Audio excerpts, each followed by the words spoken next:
Welcome to the Lowenstein-Sandler podcast series, the Women's Initiative Network, Real Talk. I'm Amanda Cipriano, an associate attorney and member of the Women's Initiative Network at Lowenstein-Sandler. Before we begin, please take a moment to subscribe to our podcast series at lowenstein.com/podcasts, or find us on iTunes, Spotify, Pandora, Google Podcasts, and SoundCloud. Now let's take a listen.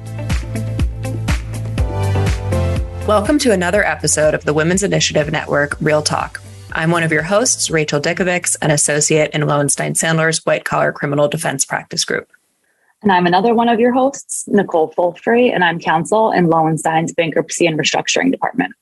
I'm Diane Moss, Counsel in Lowenstein's Tech Group, where most of my work focuses on tech-based clients at various stages. Today's episode is going to expand on many of our previous discussions in one way or another. We're proud to be joined today by Esosa Ighodaro and Regina Gwynn, the co-founders of Black Women Talk Tech. If you've listened to any of our previous episodes, you know that one of the main ideas of our women's initiative here at the firm was created to promote is the concept of women supporting other women. I know that sounds like a pretty basic notion, but it's also a really important one. And I think one of the ways we have found most effective in achieving this support is having these important and sometimes vulnerable conversations about issues in the legal industry or in business in general that impact women in particular. So that's one of the main reasons we connected with Esosa and Regina for this conversation, and we're so excited to have them. We're also really looking forward to talking, of course, about Black Women Talk Tech in general, but also about the upcoming Roadmap to Billions conference, which is actually coming up really soon from June 15th to June 17th in Brooklyn. But I won't get too far ahead of myself here because we're going to dive into that a bit later in today's episode. Our conversation today will focus on the challenges women, and specifically Black women, face in the tech startup world, how those challenges intersect with and involve the legal world, and the strides our guests, Esosa and Regina, are making towards overcoming them. They're also teaching others to do the same. So welcome, Esosa and Regina. Do you mind if we set the table a bit, though? Because we'd love to hear from you about your professional background and how and why you started Black Women Talk Tech. Yes. So thank you so much for having us. So many things to think about when I think about how we started Black Women Talk Tech and kind of how my career brought me to this point in my entrepreneurial journey. But to make it brief, I started in marketing, actually started my career in fashion retail at Macy's Inc., which was being a part of their product development team, building merchandising and private label products for their Macy's owned brands. From there, moving into marketing specifically, I got to launch some of Macy's largest brands that are still on the sales floor today. And so this idea of being able to create product, but on someone else's dime, at an early age, I found myself being an intrapreneur.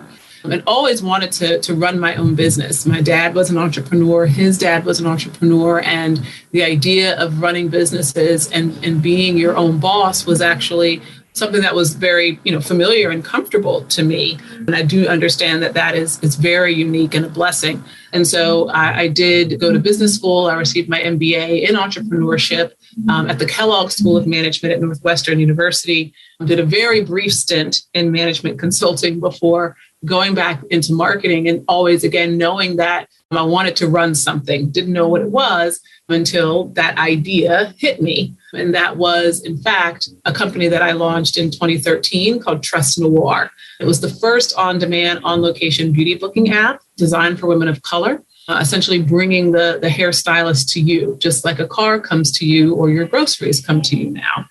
And so this idea of going into technology was definitely nothing I had ever thought I would do. I again, had played with clothes for a living. I'd been in consulting. I had worked on marketing programs for private label brands, but this idea of coding and venture capital and CTOs, I was like, what in the hell am I doing? And thinking that, I'm a business, I have an MBA degree and, I'm a consultant. I can figure this out. Well, navigating the tech industry is very, very different than anything I've ever experienced. And that was really the impetus behind creating Black Women Talk Tech. I met Esosa in some of the lots of the events that happen in New York, sometimes they're invite only, sometimes they're application only. And so, with those barriers in place, oftentimes you find yourself in these, like I said, very small groups of men and women. And oftentimes they are also largely folks that don't look like me. And so when I saw Esosa from across the room, I was like, wow, another chocolate drop is in the room. I'm so excited. And so even though our stories were so very similar, we were working on completely different businesses. And that was, again, kind of that light bulb moment that said, hey, if our stories are so similar, there's got to be other women that are facing these same challenges, getting access to capital, finding the right CTOs, building the social capital that's necessary to navigate this tech ecosystem. Those are some things that, it doesn't matter what you're working on, you're still faced with those obstacles. And so we decided in 2017 to host our first conference, or, it wasn't even a conference, it was like a gathering. We were like, let's see if, folks will come out for this. And we had booked a room that could fit, 50 to 75 people. And we had over 300 RSVPs. And that was when we were saying, there is in fact a demand. There is in fact women across the country that are working on this. And so those are some of the reasons why we chose to create the organization. And I'm sure Esosa has additional thoughts there. Yeah. And so thank you so much, Regina, for sharing our story so eloquently, as always. Hello, everyone. My name is Esosa Ighodaro, and some of my background in coming into tech, I actually worked in banking for the majority of my career. I started out as a management associate for Citigroup under the Global Consumer Group, and I held several different positions as a result of the management associate program, which is a fancy title for rotational program. So you would go into different departments over the course of 2 years and then land in management in one of them. So I ended up landing in credit card group for balance transfers. So if you've got an email from 2009 through 2014 begging you to transfer all your balances from your credit card, that was me. And so I led that for all of North America. So millions of emails and customers, about 24 million. And that was a fun job because we got to create tons of offerings to get incentivized to take on our offers. But while doing that for a while, I started getting a little itch, because you do something for so long, you start to get a little bored, right? And so I wanted to find some other ways of, taking advantage of my time. And business has always been something that of interest, similar to Regina.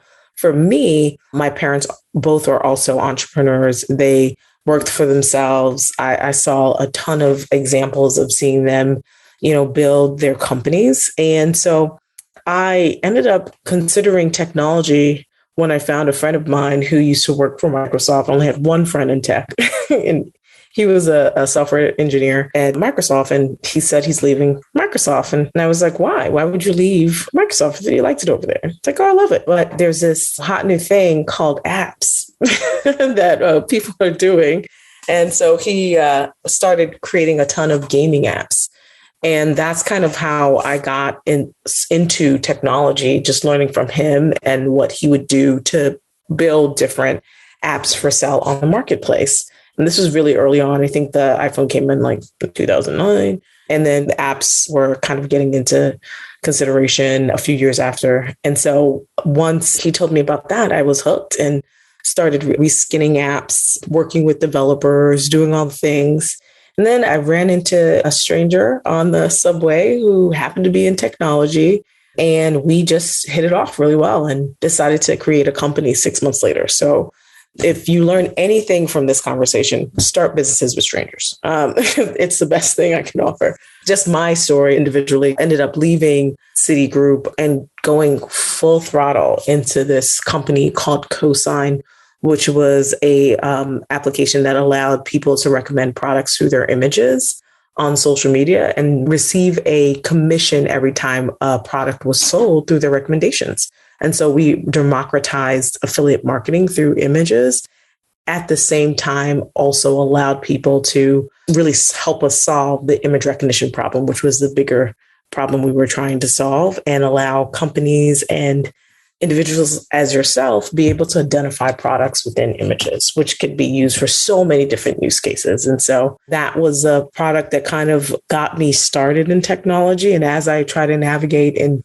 get partners, get people to work for me, get all the different things you need to do to launch and scale a profitable business, it was definitely a challenge. And so it was definitely a breath of fresh air meeting Regina at an event and us just hitting it off and figuring out what we can do to help support the tech ecosystem and ourselves in the East Coast. Because when you think about tech, especially as early as we started this organization, color wasn't a thing. Supporting women wasn't really a thing as it is now. And so it was really hard to kind of find ecosystems or welcomed ecosystems of what were our challenges were. And so it was really great to see the momentum and where we are now in terms of how much impact we've been able to do as a result of our conferences.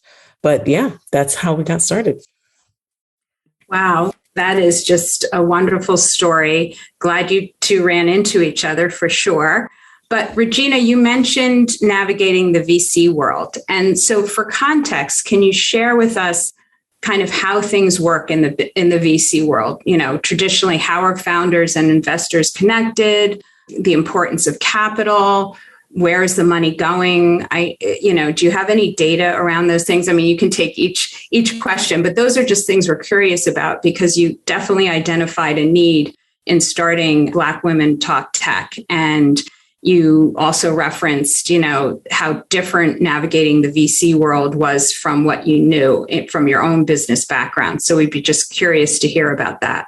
Yes, there's lots of data, lots of statistics that exist. The one that's probably the most jarring is that, Black women receive less than 1% of all venture capital funding out in the market today. And that number has largely not changed over the past, 5 to 10 years, even with what has been seen as, racial equity announcements that have happened in the past 2 years, most recently with the murder of George Floyd. It's still at less than 1%. So that is abysmal.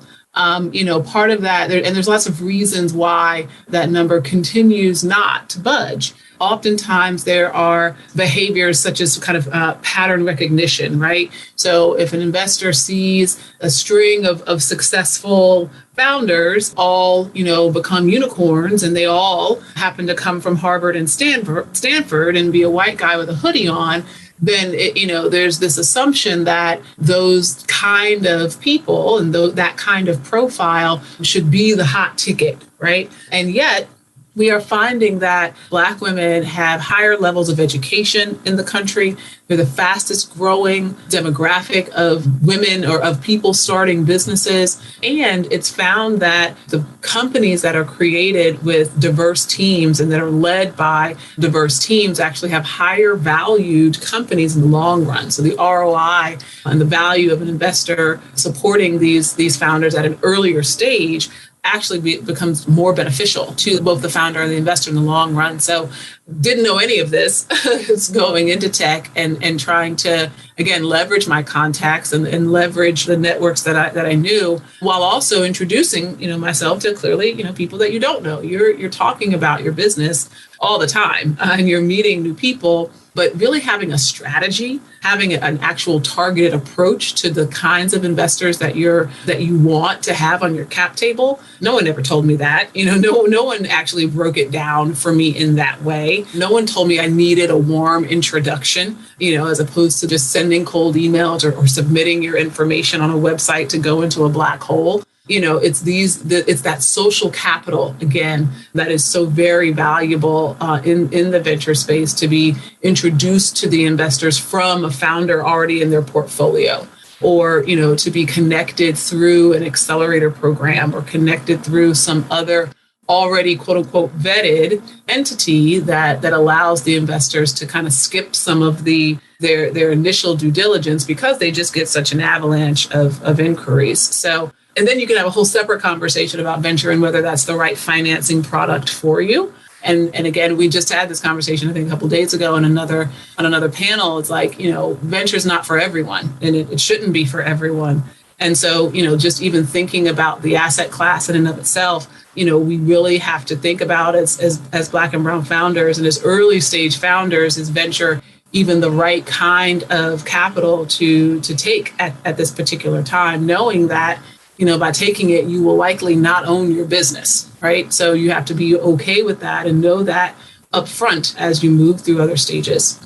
And so you may have thoughts there. I think you've mentioned most of what I would have said. The only other thing I would add is, we find that when it comes to early stage Black women who are starting scalable companies and billion-dollar opportunities, through our research report about 18 months ago, we launched the largest research report for Black women who are in scalable businesses within technology. And there we found that nearly 70% of Black women who are starting companies are solo entrepreneurs, so they're solo founders. And then of those women, 20% of their salaries are going into investing into their startups because of the lack of funding that VC comes into our communities and our companies. And so when you think about, the ecosystem and what it means to raise money, we're doing it ourselves. We're building our own tables. We're figuring it out through the times. But we're trying to also at the same time build a community such as this to better network and better have the social capital to allow us to have the right folks being able to invest in these really amazing untapped markets that, are pre-identified by our group of women who are really building really great solutions for. And so that's the only thing I would add, but thank you. So, Regina, I know you specifically mentioned the pretty insanely disproportionate funding that Black entrepreneurs receive and the sort of perception that may exist, whether it's conscious or unconscious, that this is a white male dominated space. And so that's, who's going to get my money. And a couple other things that you mentioned were, you didn't see people that looked like you. I don't think it's any secret that at this point, there's still a major lack of diversity in the VC space. And I think you both already spoke to the issue of access to social capital and the tech ecosystem. But can you each talk a little bit more about some of the other kinds of challenges Black women founders and more generally Black women in tech face? And maybe if you have any personal stories that you can share about challenges you faced or overcome, barriers to entry, any of that sort of thing.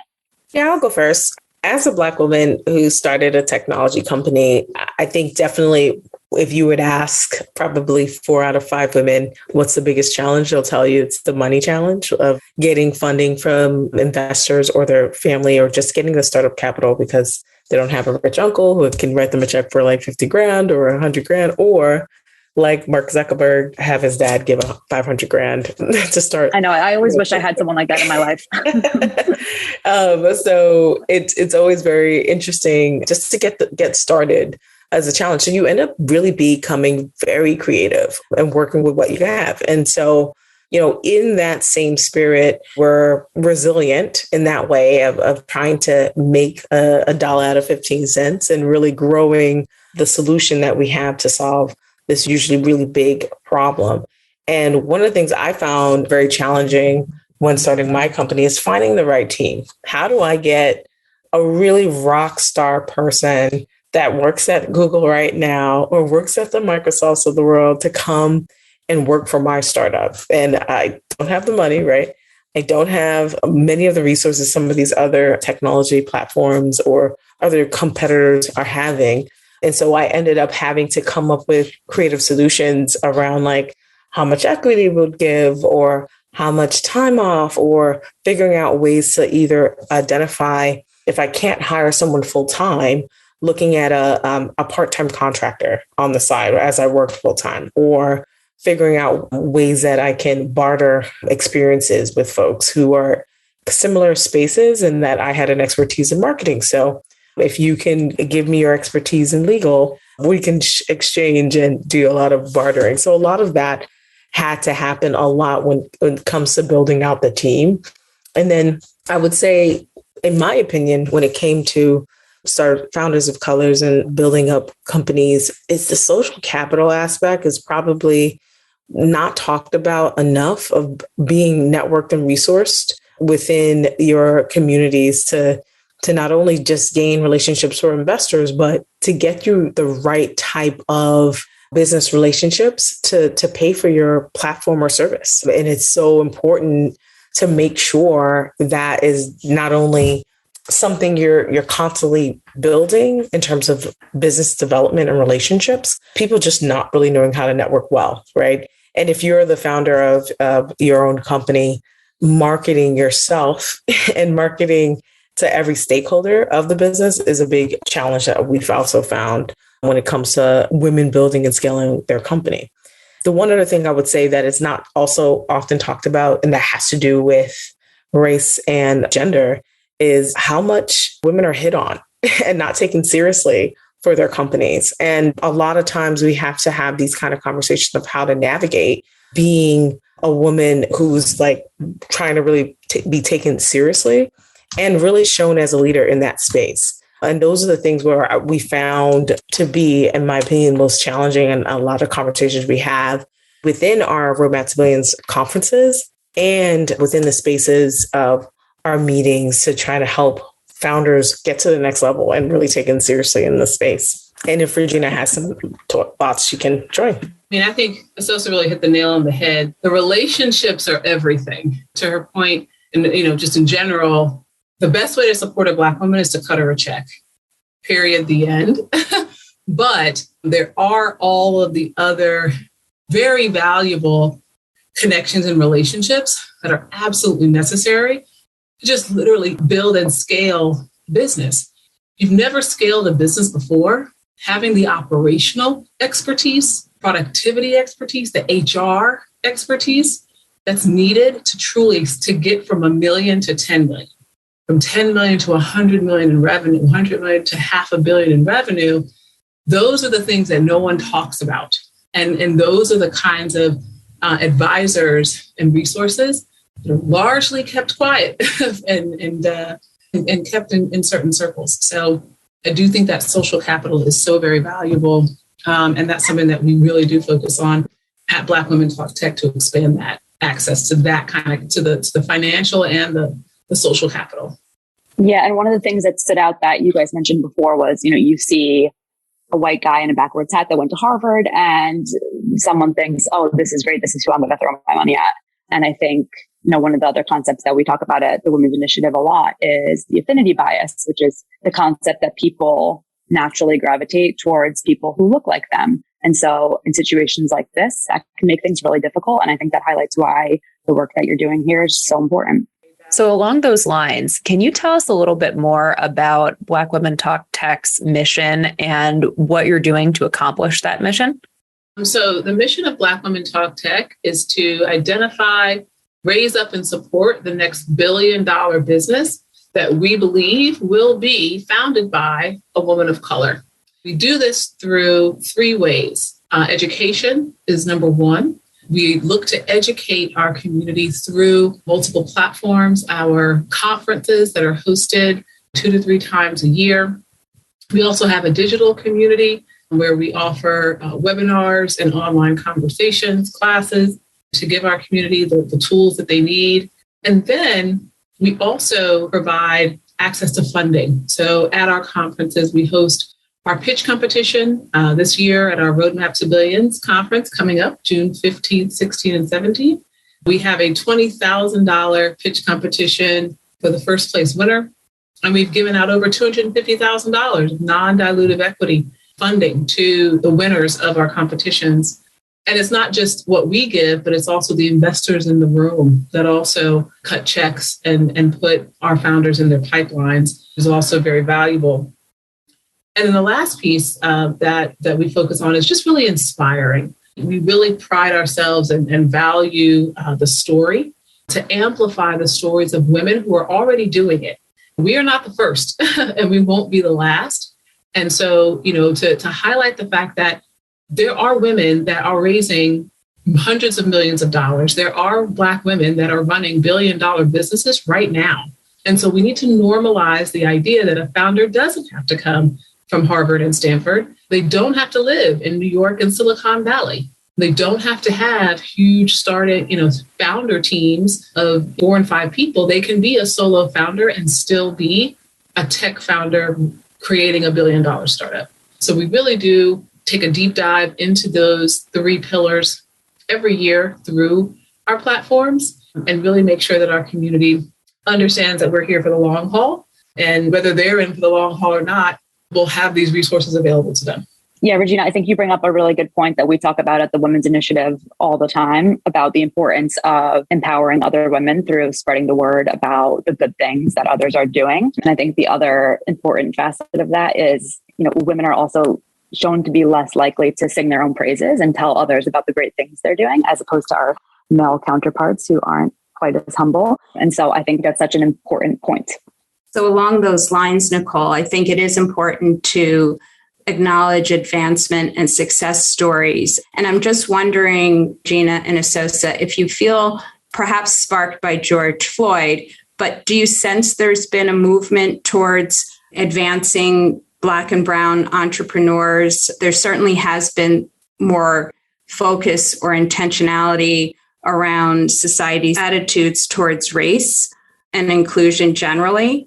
And just wondering what your thoughts are and how you feel about the playing field. Is it leveling? Do you feel your source of inspiration is still to make sure that, the women coming after you see people that look like themselves? Absolutely. I think there has been so many announcements from different corporate multinational organizations really showing how much they support communities of color, especially Black communities, as a result of George Floyd and countless others who have died. And we have seen many of these organizations give real dollar amounts, right? Whether it's the, several $billion from like a JP Morgan Chase or Microsoft committing several hundreds of millions of dollars across the board in different ways. We see that showing up and breaking down from not only hiring people of color within their organizations and making more of this, it's more equitable. Pay also has been a conversation. We've also seen direct investment in Black women with the announcement of $10 billion with Goldman Sachs initiative of 1 million Black women to support them from an entrepreneurship perspective, as well as an educational perspective. So I don't think many of those things would have existed as if it weren't for such unfortunate circumstances. But you feel seen and heard in that there is all of these different announcements. What we need to really do is keep many of these conversations going and keep the feet to the fire, making sure those actually get done, right? And see the impact of all of the different activations and opportunities there are to really make true equitable changes within our communities. And I do think, when it comes to tech primarily, we did see some companies such as SoftBank dedicating a $100 million fund to primarily people of color and supporting folks to directly invest in those companies, which I think to date is probably one of the largest with that focus. And so we do see some VCs going in that same direction, even if they don't have the dollars, but they're either giving their time or they're also providing more pipeline opportunities to have more and more folks be seen, have access to them. Because some of the things we haven't really been touched base within the VC space is sometimes it's a very closed circle. You have to know someone to know someone. And if you don't know them, then you're not going to ever get access. I mean, I think there's still on some, I won't say the name of the VC firm, but literally on the website, it says, get a warm introduction. And if you don't know anyone with a warm introduction, find a warm introduction. So it is literally very, very close of a circle. And so changing some of that dynamic and seeing that there are more and more fund managers of color actually also coming into the space and opportunities for them to actually be able to invest in their networks and getting more fund managers who are people of color to actually be able to have the opportunity to do so, because even on that side as well, there is a very small subset of Black fund managers to then even invest in their own communities. So we're seeing a lot of changes. It's very hopeful. And we'll continuously work with many of those organizations to keep their promises and see the impact that we all hope to see together. That's great. That's super important. And I'm so happy that you guys have seen the impact. We cannot leave here today without talking a little bit more about the Roadmap to Billions conference. I know that this is the conference's 6th year. I know that it's the only annual tech conference created exclusively by Black women founders. And I know that it's being held over 3 days from June 15th to June 17th in Brooklyn. I've heard there's going to be 4 content tracks, keynote sessions, expert speakers. And I just recently heard about the $20,000 award for the winners of the pitch competition, which definitely piqued my interest. But you mentioned 6 years back, you started this as basically a meeting. And I know it's grown so exponentially since the first year, thanks in part to your work. So what else can you tell us about the event? It's going to be amazing. That's what I can tell you. No doubt about that. No, we have planned a 2.5-day experience for technologists, investors, and entrepreneurs to really level up and to take their startup, career opportunities to the next level. We've amassed some of the business in marketing, technology, product, operations, scaling, marketplace businesses, product-based businesses. This is going to be, one for the books. We've organized the conference in a way that allows for day one, which is the 16th, to be focused solely on founders and investors. So only founders and investors are invited to participate in day one. The content is targeted just to them. And then on day 2, it's open to everyone. It's open to job seekers, influencers, technologists, supporters of technology, students, kids, Black, white, man, woman, child, you name it. They will be in the building on day 2. And so the content is a little bit more general. We'll talk about just the overall challenges that face people of color in tech and also really just highlight, opportunities. It's not all about, the challenges, but that there are really, really, beautiful bright spots within the industry. And we'll wrap up with the pitch competition in the afternoon, so showcasing the best of Black women entrepreneurs. So we have an investor reception in the evening that's invite only. We have a pajama jammy jam for our founders to get them hyped and excited for what's to come. Lots of additional bells and whistles. We have a crypto corner this year. So we'll be talking about cryptocurrency, NFTs. What are these things? What is a DAO? What are the challenges to really create freedom and equity within Web3? We've got a beauty lounge, a wellness lounge. We've got food trucks that are outside to grab snacks and food throughout the day. And so, we've really, like I said, put a lot of time and effort in making this experience so very unique and custom to attendees to experience something that's made just for them, because we ourselves are them and we intimately understand their challenges. Sounds like it's going to be an amazing conference, and I'm so excited to attend this year. Thank you so much again, Regina and Esosa, for joining us. And thanks to all of our listeners for joining us for this special episode of the Women's Initiative Network, Real Talk. Thanks again also to our guest host, Diane, for joining us today. Regina and Esosa, your stories are so inspiring, and we're so excited to have the opportunity to share them with our listeners. Thanks again for being with us. We'll see you all next time. Thank you for listening to today's episode. Please subscribe to our podcast series at lowenstein.com/podcasts. or find us on iTunes, Spotify, Pandora, Google Podcasts, and SoundCloud. Lowenstein Sandler podcast series is presented by Lowenstein Sandler and cannot be copied or rebroadcast without consent. The information provided is intended for a general audience. It is not legal advice or a substitute for the advice of counsel. Prior results do not guarantee a similar outcome. The content reflects the personal views and opinions of the participants. No attorney-client relationship is being created by this podcast, and all rights are reserved.